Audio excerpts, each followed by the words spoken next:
মৰমৰ ছাত্ৰ-ছাত্ৰীসকল সৰ্বপ্ৰথমে তোমালোকক ইনসাইড আসামলৈ স্বাগতম জনাইছোঁ। তোমালোক যদি মোৰ চেনেলটোলৈ প্ৰথম আহিছা তেনেহ'লে চেনেলটো ছাবস্ক্ৰাইব কৰি ল'বা। তেতিয়াহে আহিব লগা ভিডিঅ'বোৰৰ আপডেট তোমালোকে সকলোতকৈ আগতে পাই থাকিবা। আজি মই তোমালোকলৈ আগবঢ়াম অসম জাতীয় বিদ্যালয়ৰ অষ্টমমান শ্ৰেণীৰ বিজ্ঞানৰ বিদ্যুৎ প্ৰবাহৰ ৰাসায়নিক ক্ৰিয়া নামৰ লেচনটোৰ অতিৰিক্ত প্ৰশ্নোত্তৰসমূহ। মই আগতে তোমালোকক কৈ আহিছোঁ যে মোৰ প্ৰশ্নোত্তৰসমূহ চোৱাৰ আগতে তোমালোকে লেচনটো কমেও ৩-৪ বাৰ ভালদৰে পঢ়ি ল'বা। তেতিয়াহে মোৰ প্ৰশ্নবোৰৰ উত্তৰ তোমালোকৰ ভালদৰে মনত থাকিব আৰু ভালদৰে মনত থকাত সহায় হ'ব। এতিয়া আমি প্ৰশ্নোত্তৰসমূহৰ মাজলৈ যাওঁ আহা। অতিৰিক্ত প্ৰশ্নোত্তৰসমূহ দেই। ১ নম্বৰ প্ৰশ্ন হ'ল বৈদ্যুতিক বৰ্তনী এটাৰ মূল অংশ কেইটা আৰু কি কি? এনচাৰ: বৈদ্যুতিক বৰ্তনী এটাৰ মূল অংশ ৪টা। সেয়া হৈছে বিদ্যুতৰ উৎস, মূল আহিলাবিধ, ছুইচ আৰু পৰিবাহী।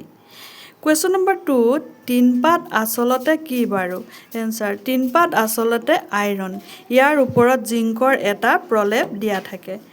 কুৱেশ্যন নম্বৰ 3: সোণ চৰোৱা গহনা মানে কি?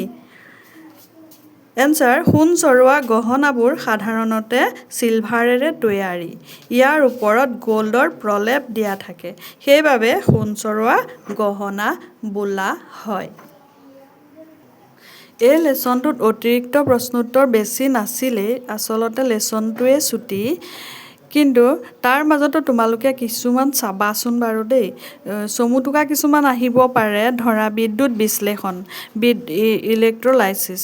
এই বিদ্যুৎ বিশ্লেষণৰ বিষয়ে চমু টোকা লিখিবলৈ আহিলে এয়া কিতাপত দেখিছা নহয়, বিদ্যুৎ বিশ্লেষণ। সেই বিদ্যুৎ বিশ্লেষণৰ এই পেৰেগ্ৰাফটো তোমালোকে ভালদৰে পঢ়িলেই বুজি পাবা আৰু সেইকণ লিখিলেই হ'ব। সেই তেনেদৰে বিদ্যুৎ লেপন, এয়া বিদ্যুৎ লেপন, এই বিদ্যুৎ লেপনৰ বিষয়েও চমু টোকা আহিব পাৰে। ইয়াৰ বেকচাইডৰ পাঠটোলৈকে আছে বিদ্যুৎ লেপনৰ বিষয়ে। এয়া ইয়ালৈকে আছে বিদ্যুৎ লেপন। এই বিদ্যুৎ লেপনৰ বিষয়েও চমু টোকা আহিব পাৰে, তোমালোকে সেইখিনিও চাবা। যেতিয়া তোমালোকে পাঠটো ৩-৪ বাৰ পঢ়িবা তেতিয়াই এই গোটেইখিনি কথা বুজি পাবা আৰু নিজে ধুনীয়াকৈ লিখিব পাৰিবা। এতিয়া তোমালোকক যে মই সদায় কৈ থাকোঁ যে কিতাপখন ৩-৪ বাৰ ভালদৰে পঢ়িবা, মোৰ প্ৰশ্নখিনি চোৱাৰ আগতে পঢ়িছানে নাই সেইটো কথা মই কেনেকৈ গম পাম? সেইবাবে তোমালোকলৈ মই এটা প্ৰশ্ন এৰিছোঁ। সেই প্ৰশ্নটোৰ উত্তৰ তোমালোকে মোক কমেণ্টত জনাবা। যিকেইগৰাকীয়ে মোক কমেণ্টত প্ৰশ্নৰ উত্তৰটো দিব পাৰিব তেওঁলোকে পাঠটো ভালদৰে পঢ়িছা বুলি মই জানিম আৰু সেই কেইগৰাকীৰ নামটো মই অহা ভিডিঅ'ত তোমালোকক জনাই দিম।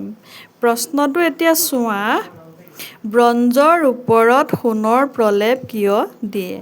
ব্ৰঞ্জৰ ওপৰত সোণৰ প্ৰলেপ কিয় দিয়ে?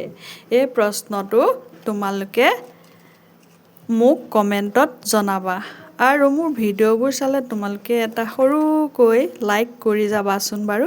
আৰু মই বাৰে বাৰে তোমালোকক কৈছোঁ মোৰ চেনেলটো ছাবস্ক্ৰাইব কৰি ল'বা, তেতিয়া সকলো ভিডিঅ'ৰ আপডেট সকলোতকৈ আগতে পাই থাকিবা।